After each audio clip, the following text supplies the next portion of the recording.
Hello everyone, it's me Safrin প্রীতি। আসসালামু আলাইকুম। আমি আজকে চলে আসলাম another নিউ ভিডিও নিয়ে।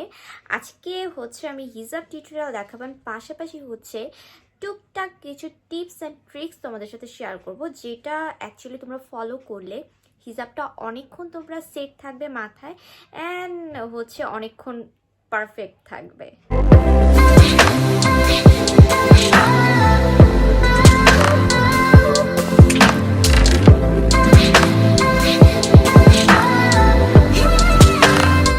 হিজাবটা পরার সময় সবসময় খেয়াল রাখবে যে মাথার যে খোপাটা এটা যেন মাঝ বরাবর হয়, একদম নিচে না, মাঝ বরাবর যেন হয়। এতে কি হয় যে আমাদের হিজাবটা যতই জর্জেট টেপের হিজাব পরি না কেন, হিজাবটা সেট থাকে, পিছন দিকে ঝুলে পড়ে না।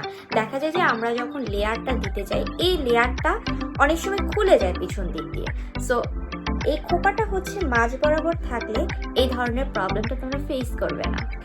আর হিজাবের সামনে কোনা করো আর না করো, সবসময় এই মাঝ বরাবর একটা পিন রাখার ট্রাই করবে। এতে হিজাব সবসময় যেভাবে পড়েছে ওভাবেই থাকবে, নড়াচড়া করবে না। অনেক সময় আমরা এই জায়গায় পিনের জায়গাটায় অনেক বেশি টাইট করে ফেলি যখন এই পার্টটা উপরে তুলি। এই পার্টটা যখন উপরে তুলবে একদম এখানে লুজ রাখার ট্রাই করব। এতে যখন তুমি হিজাব পরে কোনো জায়গায় খেতে যাবে তখন ওটা ইজিলি মুখ নাড়াচাড়া করতে তোমাদের কোনো প্রবলেম হবে না। ইজিলি তোমরা মুখটা নাড়াচাড়া করতে পারবে। অনেক সময় দেখা যাচ্ছে এখানে টাইট হওয়ার কারণে আমাদের খাওয়ার টাইমে হা করতে অনেক সমস্যা হয়ে যায়।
আর মাস্ক পরার টাইমে মাস্কের এই দুই সাইডে আমরা সেফটি পিন লাগিয়ে নিব।